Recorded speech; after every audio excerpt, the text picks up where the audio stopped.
ಜವಾಬ್ದಾರಿ. ಇದನ್ನ ಏಕಾಏಕಿ ನಿಮ್ಮ ರಾಜಕಾರಣ ಕಾರಣಕ್ಕೋಸ್ಕರ ರಾಜ್ಯಪಾಲರ ಭಾಷಣ ಹೇಗೆ ಮಾಡಿದ್ರು ಅನ್ನೋದನ್ನ ಒಂದನೇ ಮೇಲೆ ಮಾತಾಡೋಣ, ಏನು ತೊಂದರೆ ಇಲ್ಲ. ಒಬ್ಬ ರಾಜ್ಯಪಾಲರು ಸಾಂವಿಧಾನಿಕ ಹುದ್ದೆಯಿಂದ ಬಂದು ಇಲ್ಲಿ ಭಾಷಣ ಮಾಡಿದಾಗ ಅವರು ಸರ್ಕಾರ ಕೊಟ್ಟಂತ ಭಾಷಣದ ಪ್ರತಿಯನ್ನೇ ಮಂಡನೆ ಮಾಡಿದ ನಂತರ ಸರ್ಕಾರ ನಡ್ಕೊಂಡಂತ ರೀತಿ ಏನು, ಅದು ಸದನದಲ್ಲಿ ನಡ್ಕೊಂಡಂತ ರೀತಿ ಏನು? ಕರ್ನಾಟಕದ ಸದನಕ್ಕೆ ಭಾರಿ ಒಳ್ಳೆಯ ವ್ಯವಸ್ಥೆ ಇದೆ ಅಂತೇಳಿ ತುಂಬಾ ಜನ ಭಾಷಣ ಮಾಡಿದ್ದು ನಾವೆಲ್ಲರೂ ಕೂಡ ನೋಡಿದೀವಿ.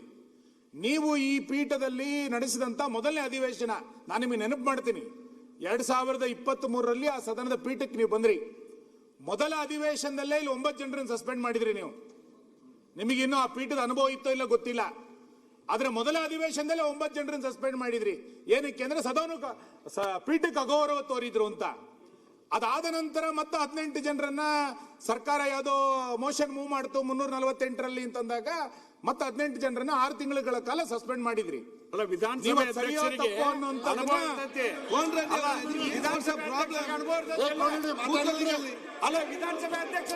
ಕೇಳಿ ನನ್ನ ಹತ್ರ ಮಾತಾಡಿದ್ರೆ